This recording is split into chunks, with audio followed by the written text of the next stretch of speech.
Whew, guys, I just got back from lunch and I had a heater of a lunch today. A meatball sub. Probably not the most ideal lunch before an RC car review, but you can't hold back the excitement because a new car is a new car, and I am so stoked about this one. But it kind of caught me off guard. Actually, the only thing I've seen, the only thing I've seen about this car is this.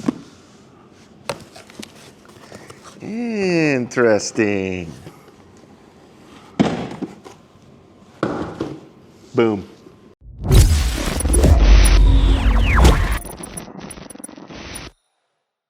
What is up, guys? My name is Mark Real. Welcome back to the channel. Welcome back to the RC vlog. That's right, guys. We have the new Arrma Grom Quake. Or is it the Quake Grom? I think it's the Quake Grom. It is the Quake Grom. Okay, so the reason why I was thrown off by this is the Quake is two-wheel drive. However, this one is four-wheel drive. So it's a Quake, but four-wheel drive. And then everyone did correct me. Richter scale, it's the Richter scale. That's what it is. It's like the earthquake. Richter scale is on the side of the truck. That's the name of the driver on the truck. So, hey, but we're learning. Let's take a look at these box panels. On the front, it has a beautiful purple colorway. Now, I hope I got this colorway. I don't know what colorway I got, but it's awesome. Purple and blue. That's actually the same color as the 10 scale one I have. Has cool purple springs, purple wheels, big old Chevron tires. If this is anything like the other Groms, it comes with everything you need. Smart power, 2S LiPo and smart charge included, fast charging, universal USB, smart LiPo, ready to run. Very, very nice. Quake Grom, small scale, four-wheel drive electric monster truck. On the side of the box, it shows the truck without the body, 25mm cooling fan, quick release battery mechanism. Oh, interesting. Actually, we haven't seen that battery release mechanism in a while. Oh, look, easy removal of ESC and motor. Looks like the tray, the radio tray just kind of comes out, has the ESC and motor there. And then the chassis does look different than I've ever seen. Like, I've never seen a Grom with this type of chassis. It looks very much like a monster truck chassis. Even the servo has metal gears. That's pretty funny. Tough monster truck wheels and tires. On the bottom of the box, it shows more of the features. Increased ground clearance, all-terrain suspension package, tough wheelie bar, four-wheel drive transmission, clipless body retention. Very, very nice. And does look like it has a brushed power system in it. So this is not brushless, but the brush one has plenty of power anyways. On the other side, it has the side stance of the truck.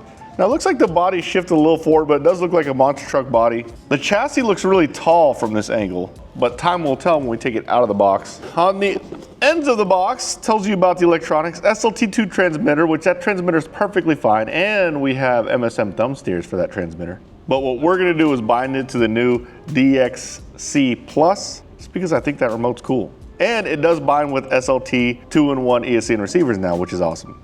380 mega motor, IC2 connector, high power smart 2S LiPo battery included. Everything, I'm pretty sure everything is included. Yeah, I don't think you need anything. Let's see on the other side of the box. Here are the colorways. So it has a purple colorway, a red colorway, and a green colorway. We got the purple, which is interesting because usually you have all three colorways and then a little sticker that shows what colorway you got. But this means that each box is unique based on the color you got because the also available colors are red and green. And it does look like it comes with everything. Very, very nice. All right, let's take this thing out of the box. Seriously, what was I thinking? A meatball sub before a car review? Come on, Mark. What is this, amateur hour? This is gonna be so awesome. Oh, man. Check out how cool this little thing is. Look at that. It's a beautiful little truck. Now, originally I wasn't gonna use the new DXC Plus because, oh look, I love how they do that. They do the skin on the actual remote because this usually has their AVC built-in active handling in the remote. It does look like it has it, but I don't know if this truck actually uses it or not. In the past, I've only seen it on the brushless ones, which this one's not brushless. Let's figure out how to take this body off here. Looks like there's a clip or something here. Oh, you push it, very cool. Oh, and then you push the back, boom. Very, very nice. The battery tray is interesting. It's vertical, look at that. Look at the bottom. And then to put the body back on, very easy. You can see the button under there. You push that button, then you push this button. Super easy body removal. Very, very nice. All right, let's see what else comes in this box here. Oh, nice. That's actually kind of interesting there too. Look at that thing. That looks so freaking cool. It's so small. Here's my hand, like compared, like you're just holding it. It's a nice little small truck you can just throw in the back of your car and just be able to rip RC whenever you want. So in regards to what it comes with, It does come with your owner's manual. It does come with this cool tool. Now, it only came with the 2.0. Usually it comes with 2.1 and 2.5, but I guess there's no need for a 2.5 on this guy because it only comes with this one. And then it does come with your battery charger. Now, mine did not come with the battery because I have an early version one, but the battery you will get is this battery right here, the 1400 milliamp G2 battery. This battery's the same battery that they use in all the other Groms, and also I believe you use it in the NASCARs too. So a nice versatile battery. Comes with a T-wrench, some preload spacers, your Quake collector's card / lanyard tag or something, and then of course your remote. So this button right here, this orange button, that's usually how you control the AVC. Again, this one doesn't have AVC, so we're not going to use that, but there's the cool Quake skin on the remote. I'm not sure, do we use this or do we use this? Maybe this is overkill. Maybe we'll just use the one that comes with it. Now, one other thing I got is I got this guy right here. And the reason why I got this is you can charge these batteries way faster with this charger. And the only other charger I have is the S2200, which is kind of overkill if I'm just gonna charge these little small batteries. You can charge these batteries up to 7 amps. I do not recommend you charge at 7 amps. I recommend you charge at 2C, which is 2.8 amps. This charger can charge up to 5 amps, so you'll be able to charge those batteries really, really quick with this charger, and it's nice and small and affordable. Cool charger, but now, again, don't have to fire up my big S2200. I can just fire that guy up to charge that battery up, and then we're gonna drive that guy right there. Oh yeah, one last thing is you definitely need this guy right here if you want to use this battery charger, because this battery charger charges IC3 batteries, and this car uses IC2 batteries, which this is what an IC2 connector looks like, and this is an IC3 connector, which is what that battery charger uses. So make sure you get this adapter right here if you want to use a Spectrum high-end battery charger. All right, so a quick close look at the chassis. First off, the way you take the body off is there's a button right back here, and then there's a button right under here in the front. You push both buttons. You can push them one at a time or both at the same time. The body comes right off. Super easy body latching mechanism.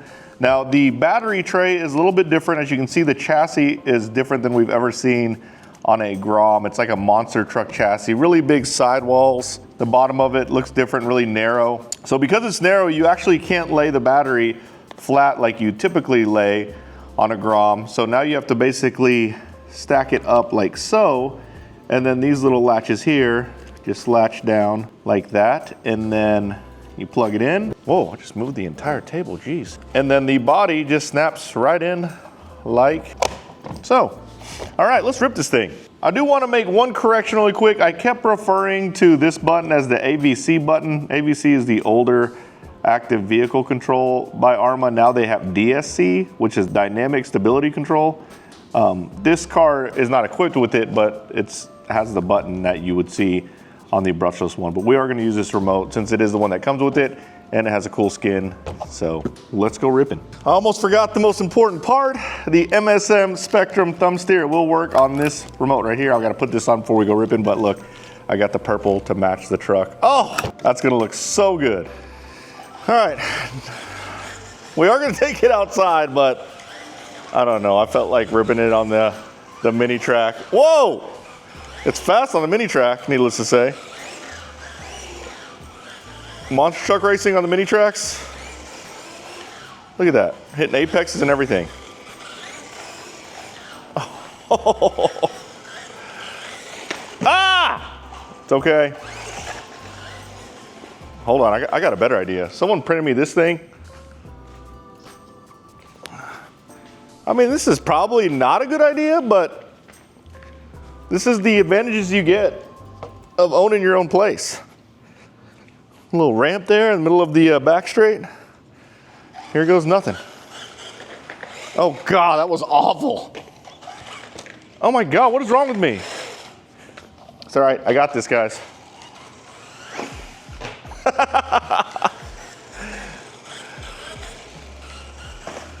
Oh, I missed the jump. Uh-oh, the jump's angled now. Wah, wah, wah. Okay, let's take it outside. All right, ripping her in the old gravel parking lot here. She handles it just fine. Oh, I gave it full beans, and it did not like that. Whoa, there's freaking mud there. I got Evan carrying the ramp because we're gonna take it out here on the road. sit in the shade, send it down the road, and then send it off the ramp, because that's how we roll. All right, here we go. All right, so that's full pin. It's not crazy fast, but it's not supposed to be crazy fast because it is brushed. Oh my God, that's actually pretty good. It jumped nice and level. I mean, I'm hitting this thing full blast.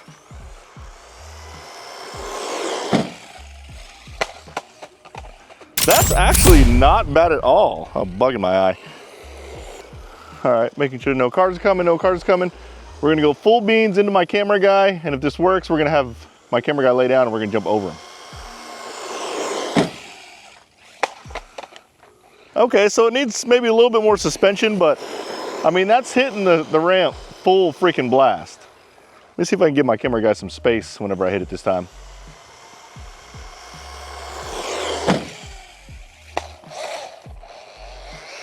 Oh no, oh no!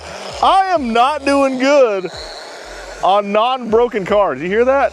That doesn't sound good, but you know what? You know what we're gonna do? We're gonna send it anyways. It sounds like it's got a two-stroke engine in it.